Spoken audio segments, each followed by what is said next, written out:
So, yun mga boss. May nakita tayong butas ng tabugok. So, ayan yung butas nyo.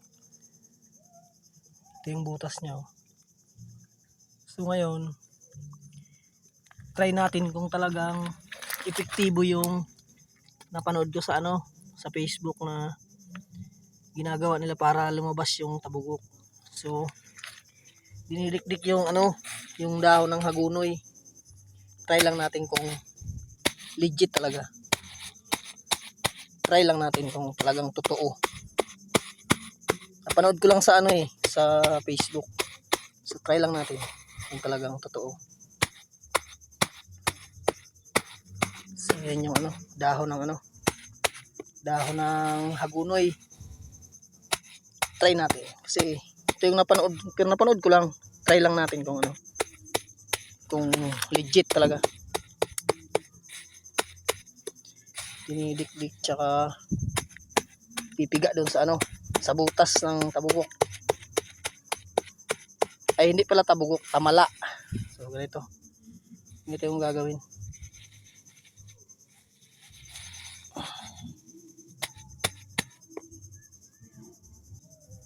So yun. Piga natin. Try natin kung talagang legit.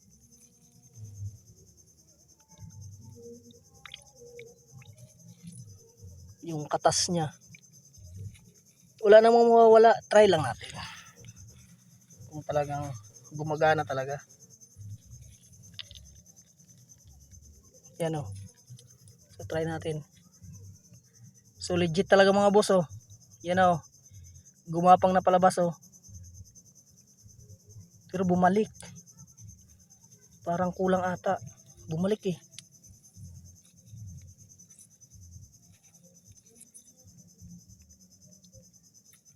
Yun, bumalik. Bumalik sa loob. Yun o. Baka kulang eh. So yun siya, bumalik. Bumalik sa loob eh. Ano?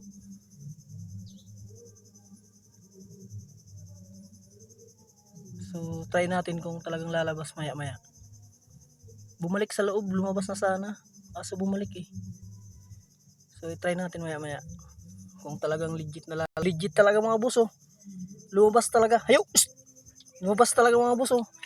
Legit talaga yung napanood ko. Yun na yung tamala or tabugok ko. Gumapang na sa labas oh. So yun oh. Oops. Yun na. So, ito mga boss oh. Yun oh. Yan oh. So, legit talaga. Yan oh. Ito yung tabugok. Yan oh. Ito na siya oh. Okay talaga. Talagang legit yung yung ginagamit nila na yan oh. Lumabas na siya. Yan oh. Yan.